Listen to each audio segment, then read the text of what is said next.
why don't you start by introducing your character a little bit and setting the scene for us? I play George Rafferty. I guess he's potentially the titular beast of the title.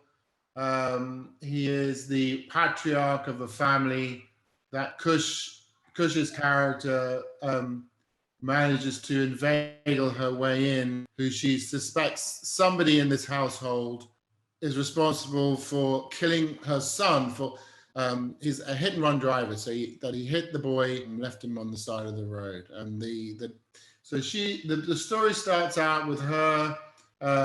She's frustrated that the police haven't been able to find who did it and who's responsible. And essentially, the police have exhausted all their lines of inquiry, and they've basically said, without saying we're giving up, that they're giving up.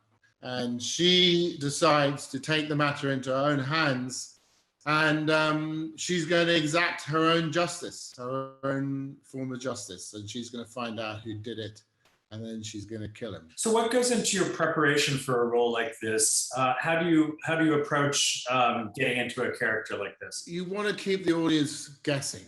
You know, once an audience has decided that they've pretty much figured out who you are, and then particularly if you're playing, you know, quote unquote villains, the interest in those characters tends to wane, and then you get written off. So you need to keep alive the intrigue with the audience, the mystery with the audience of who this person is, and I thought Gabby did a very good job with that.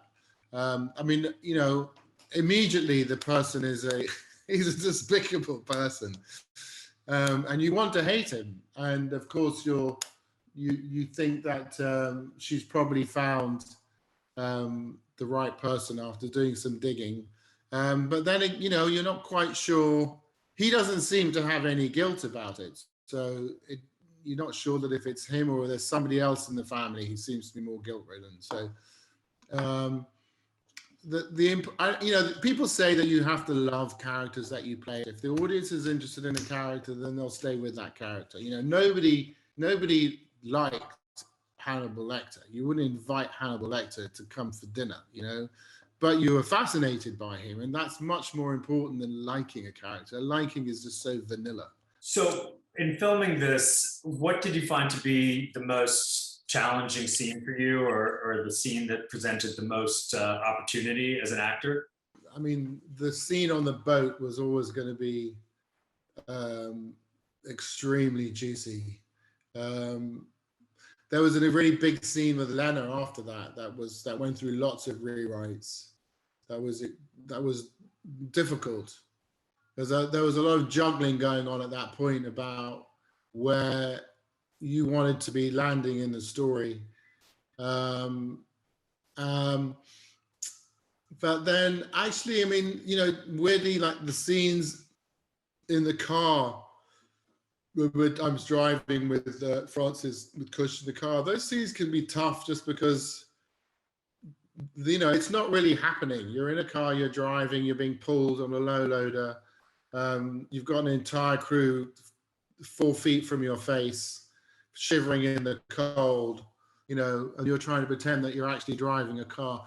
Those things, and you know, I always watch those scenes. I want to see where the actors have their hands and where they're looking, you know, because it's always a bit weird because they're driving in the car and they spend a lot of time talking like, oh, so yeah, well, you know, I enjoyed that too. And you go, you're going to get something. Look at the road. Is there a memory that you take away from shooting this project that will like really stand out for you? The biggest difference and the biggest thing was that we were shooting during COVID, so you know, it was restricted in that sense, and we weren't allowed to mix. Normally on these things, you get together, you'd have cast dinners, you get one-on-ones with your other cast, so you could talk to them and get an idea of what their thoughts were and start to incorporate those thoughts into your performance, so you can, you know, it's like good musicians, you need to play the same tune with each other.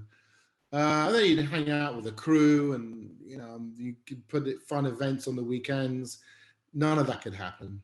You know, we weren't allowed to go and have a meal in other people's houses. So that part was weird. I mean, that's the bit that one remembers. But also with great pride that we got through it without anybody getting sick.